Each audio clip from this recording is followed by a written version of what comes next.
দাদা হুজুর পীর কেবলা রহমতুল্লাহ আলাইহির ওসিয়তনামায় আছে 21, 22, 23 3 দিন ইসালে সওয়াব হলো। ঠিক বললাম না ভুল বললাম? আজকে হচ্ছে এখনো, ঠিক কি না? আপনারা বলুন, সেখানে কি মহিলারা যেতে পাবে? কার নিষেধ আছে কথা বলে? দাদা হুজুর পীর কেবলা রহমতুল্লাহ আলাইহির ওসিয়তনামায় আছে মেয়েদের মাজারে যাওয়া হারাম, কবরস্থানে যাওয়া হারাম নারীদের জন্য। বাপ মরে গেলে বিটি কবরস্থানে যেতে পাই না, স্বামী মরে গেলে স্ত্রী যেতে পাই না। দাদা হুজুর বললে তাই কোনো আল্লাহওয়ালার কবরে, কোনো মাজারে কোনো মহিলা যেতে পারে। আমরা বাপ বেটা জলসা করতে গেছি, মাগরিবের নামাজ মসজিদে পড়ছি। কোথায় বললাম? মসজিদে। মসজিদের পাশে শ্যাওড়া গাছ, গাছতলায় বসে তাবিজ লিখছে, মাগরিবের নামাজ পড়লো না। সালাম ফিরার পরে আমি জিজ্ঞেস করলাম, হুজুর কি নামাজ পড়বে না? বললে না, মারিফত পেয়েছে, নামাজ মাফ হয়ে গেছে। নাউজুবিল্লাহ বলেন। এরপর ভেবে দেখুন, যদি বলেন দলিল দেন, বুখারী শরীফের হাদিস। কোন হাদিস বললাম? বুখারী শরীফের নবীজি সাল্লাল্লাহু আলাইহি সাল্লামের ওয়াফাতের হাদিস। নবীজি দুনিয়া ছাড়ার আগে শেষ জিন্দেগির শেষ ওয়াক্তের নামাজ পাগুলো ছেঁচুড়ে ছেঁচুড়ে দুজন সাহাবীর কাঁধে হাত রেখে মসজিদে নববীতে নবীজিকে দাঁড় করালেন। নবীজি নামাজ আদায় করলেন। এই হালতেও নবীজির নামাজ মাফ হয়নি। আর হারামখোর বলছে, আল্লাহ আমার নামাজ মাফ করেছে, আমি মারিফত পেয়েছি। এদের থেকে সমাজকে দূরে থাকতে হবে। অথচ রাসূল বলেছেন, যার নামাজ নাই তার মধ্যে ইসলাম নেই। এটা রাসূল সাল্লাল্লাহু আলাইহি সাল্লামের হাদিস। অথচ শুনেলেন, নামাজ তুমি দাঁড়িয়ে পড়তে পারছো না, বসে পারছো না, শুয়ে ইশারায় পড়ো। বেহুশ না হওয়া পর্যন্ত নামাজ আপনার জন্য মাফ না। আর তুমি বলছো মারিফত পেয়েছি, নামাজ মাফ। দিমাগটা ঠিক করো, হাদিসটা ভালো করে পড়ো। আল্লাহর রাসূলের থেকে বেশি সম্মানী আল্লাহর কাছে পৃথিবীতে কেউ নাই, ঠিক কিনা কথা বলে? সেই রাসূল অসুস্থ, দুনিয়া ছাড়ার আগে নবীজি, আল্লাহ তাআলা এটাই পৃথিবীর জন্য নবীজিকে পাঠিয়েছিলেন শিক্ষা স্বরূপ, যে দেখো আমার রাসূল পর্যন্ত শেষ জিন্দেগির শেষ ওয়াক্তের নামাজ অসুস্থ হওয়ার পরও আদায় করেছে, ছাড়েনি। আর তুমি বলছো আমি আল্লাহওয়ালা হয়ে গেছি, নামাজ মাফ হয়েছে। মসজিদের পাশে বসে তাবিজ লিখছে, এক ওয়াক্তের নামাজ পড়ে না। আমার এলাকায় চলুন, মাজারে বসে তাবিজ লিখছে। আমি প্রমাণ দেবো, আমার গাড়িতে চাপুন, আপনাকে আমি দেশি মুরগি খাওয়াবো কালকে ইনশাআল্লাহ। আমার শাশুড়ি অনেকগুলো দেশি মুরগি দিয়েছে খাবার লেগে, আমি পোল্ট্রি খাই। আপনাকে একটা জবাই করে খাওয়াবো কালকে ইনশাআল্লাহ। গিন্নিকে বলবো রান্না করো, আর আপনাকে একদম সামনে নিয়ে গিয়ে দেখিয়ে দেবো পিশাব করে পানি লাই না। আল্লাহ সাক্ষী আছে, এক ওয়াক্তের নামাজ জুম্মাটা পর্যন্ত পড়ে না, মুখেতে এক কোপ দাড়ি নাই, রোজ বেলে গুলোয়। অথচ মাজারে বসে সে তাবিজ দিচ্ছে, মানুষের রোগ ভালো করছে। বড় কষ্টের বিষয়। অথচ রাসূলের হাদিস, যার নামাজ নাই তার মধ্যে ইসলাম নেই। আমি ভাই কারোর বিরোধী নয়, আমি হচ্ছি বিরোধী তার যে সিস্টেমের বিরুদ্ধের লোক, তার বিরুদ্ধের লোক আমি। যারা আমাকে গালি দেন, আমি স্টেজে 2 ঘন্টা আছি, আমার 40,000 জলসা ইউটিউব আর ফেসবুকে ছুটছে। একটা জলসা যদি কেউ এই মুহূর্তে বার করে দেখাতে পারে, আজ থেকে জলসা ছেড়ে দেবো। দাদা হুজুর পীর কেবলা রহমতুল্লাহ আলাইহির বিরুদ্ধে একটা বাণী আমার মুখ দিয়ে বেরিয়ে নিয়ে আসুন, আমি আজ থেকে জলসা করা ছেড়ে দেবো। চ্যালেঞ্জ দিলাম এটা সমস্ত মানুষকে।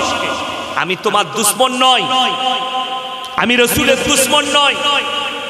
বড় কষ্ট লাগে, তোমার থেকে বেশি দাদা হুজুর পীর কেবলা রহমতুল্লাহ আলাইহিকে সম্মান করি।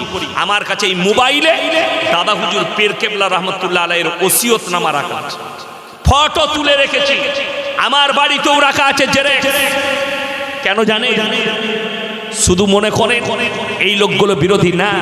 আমি যদি বিরোধী হতাম তা আমার একাধিক বয়ান দাদা হুজুর পীর কেবলা রহমতুল্লাহ আলাইহির বিরুদ্ধে থাকতো ফেসবুক আর ইউটিউবে। ঠিক বললাম না ভুল বললাম? একটা বার করে নিয়ে আসুন, আমি এক্ষুনি আপনার কাছ থেকে কি করব। আমার বয়ান কিছুদিন আগে বেরিয়েছে, 1 সপ্তাহ আগে। আমি বলেছি পশ্চিম বাংলার তিনি আমাদের একজন বড় আকাবি, আকাবির মানে বুঝেন না, আর আমি বুঝাতেও যাব না, ওটা বুঝলে চলুন আপনাকে দেখিয়ে দিচ্ছি। দাদা হুজুর পীর কেবলা রহমতুল্লাহ আলাইহির ওসিয়তনামায় আছে 21, 22, 23 3 দিন ইসালে সওয়াব হলো। ঠিক বললাম না ভুল বললাম? আজকে হচ্ছে এখনো, ঠিক কি না? আপনারা বলুন সেখানে কি মহিলারা যেতে পাবে? কার নিষেধ আছে কথা বলে? দাদা হুজুর পীর কেবলা রহমতুল্লাহ আলাইহির ওসিয়তনামায় আছে মেয়েদের মাজারে যাওয়া হারাম, কবরস্থানে যাওয়া হারাম নারীদের জন্য। বাপ মরে গেলে বিটি কবরস্থানে যেতে পাই না, স্বামী মরে গেলে স্ত্রী যেতে পাই না। দাদা হুজুর বললে তাই কোনো আল্লাহওয়ালার কবরে, কোনো মাজারে কোনো মহিলা যেতে পাবে না। জোরে বলুন না সুবহানাল্লাহ। এটা দাদা হুজুরের ওসিয়তনামা। এরপর চলুন এই গোটা পশ্চিম বাংলায় হাওড়া, হুগলি, মেদিনীপুর 2 24 পরগনা আপনি মুখেতে দাবি করেছেন আমি দাদা হুজুর পীর কেবলা রহমতুল্লাহ আলাইহিকে ভালোবাসি, অথচ বাস ভাড়া করে নিজের বউকে নিয়ে খাজা মঈনুদ্দিন চিশতি রহমতুল্লাহ আলাইহির মাজারে বউকে গিয়ে নিয়ে ঢুকুচ্ছেন।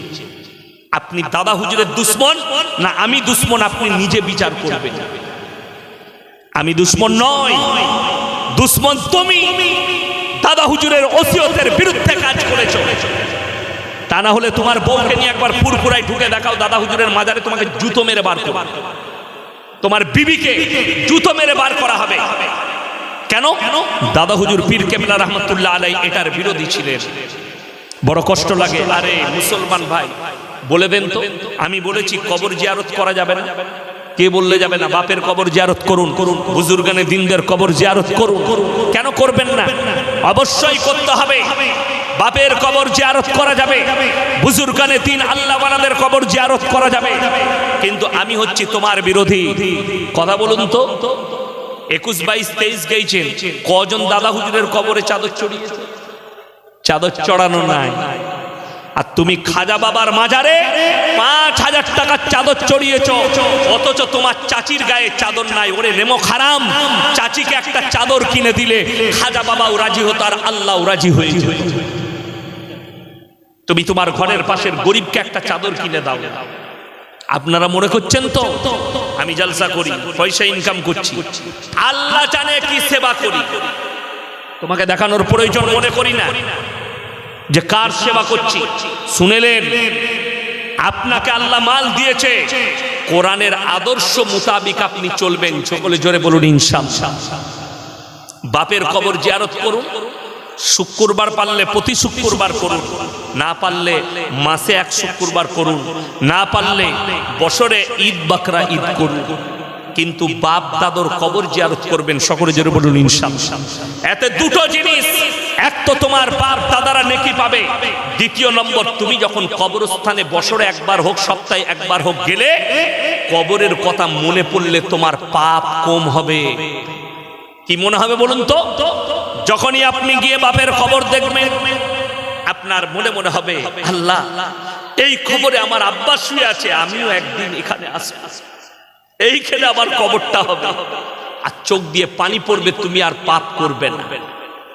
কিন্তু বড় কষ্ট লাগে, এই খাজা বাবার মাজার মনে রেখেছে, হারামখোর বাপের কবর ছিলেন। দেখি তুমি নিজেকে বলছো দাদা হুজুরকে ভালোবাসি, 5 ওয়াক্তের নামাজ পড়ো, জিন্দেগিতে কোনোদিন দাদা হুজুর পীর কেবলা রহমতুল্লাহ আলাইহি তাহাজ্জুদ কাজা করেনি, তাহলে তার ফরজ নামাজটা কেমন ছিল হিসেব কর। আর তুমি বলছো দাদা হুজুরকে ভালোবাসি, 1 ওয়াক্তের নামাজ পড়ো না। আরে কিয়ামতের দিনে ঝাঁটা জুতো মারবে দাদা হুজুর তোকে, তো নামাজ পড়তে পারিস না। বড় কষ্ট লাগে। তুমি বলো দাদা হুজুরকে মহাব্বত করি, মহাব্বত করলে আজ থেকে নিয়ত করলে আমরা নামাজ কাজা কেউ করব না। জোরে বলুন ইনশাআল্লাহ। 1 নম্বর শুনালাম। দ্বিতীয় নম্বর, বাচ্চা কে দান করবেন? সকলে বলুন আল্লাহ। ভালো মন্দ কল্যাণ অকল্যাণের মালিক হচ্ছেন একমাত্র, সকলে বলুন কে? আল্লাহ। আল্লাহর উপরে ভরসা রাখুন। আল্লাহ আমাকে সন্তান দান করো। নামাজের পরে কাঁদো, ফজরের পরে কাঁদো, স্ত্রী কাঁদবে নামাজের পাটিতে, আল্লাহ গো তুমি আমাকে সন্তান দান করো। হ্যাঁ, আপনি এলাজ করুন। আমার একটা দাওয়া আছে, যাদের বাচ্চা হয় না তাদের লেগে অনেক দিন আগে ইউটিউবে ভাইরাল আছে, একটা দাওয়া দিয়েছি যে কালো জিরা। হাদিসে আছে সমস্ত রোগের শিফা আল্লাহ কালো জিরার মধ্যে রেখেছেন, নবীজি বলেছেন। জোরে বলুন সুবহানাল্লাহ। কালো জিরা নেন 250 গ্রাম, মায়েরা শুনবেন ভালো করে, কালো জিরা 250 গ্রাম নেবেন। মধু কিনে নেন 200 গ্রাম। জানেন জান্নাতে দুটো নহর থাকবে, একটা দুধের একটা মধুর। জোরে বলুন সুবহানাল্লাহ। দুধের আর মধুর নহর থাকবে জান্নাতে। দুনিয়ার 4টা নহর জান্নাতে থাকবে, দুনিয়ার 4টা নহর, নীল নদ, ফুরাত, আর আপনার ভুলে যাচ্ছে আরো দুটো, কি বুঝলেন? 4টা দুনিয়ার নদী জান্নাতে রাখবেন আল্লাহ। তার সঙ্গে থাকবে দুধের নহর, আর একটা থাকবে মধুর নহর। শহর মধুমাখির ওপরে, মৌমাছির ওপরে আল্লাহ তাআলা সূরা অবতীর্ণ করেছে। আমার মুসলমান ভাই, মধু নিবেন আপনি রাত্রে শোবার সময়, এটা মায়ের আমল, স্ত্রীর আমল। আপনি এই দুটো হাতে শাহাদত আঙ্গুল আর এই আঙ্গুলটাই যতটা কালো জিরে উঠবে আপনি হাতে নেন, দিয়ে ডান হাতে নিবেন, মুখের মধ্যে দিয়ে নেন। 1 গ্লাস পানি সূরা ফাতিহা 11 বার পড়ে পানিতে ফুঁক দিয়ে রাখবেন। এই আঙ্গুলটা ডুবাবেন মধুর মধ্যে, যতটা মধু উঠবে চুষে নিয়ে চিবিয়ে খেয়ে ওই পানিটা পান করুন। 40 দিন আমল করুন, আল্লাহ চাইলে আপনার বাচ্চা হবে।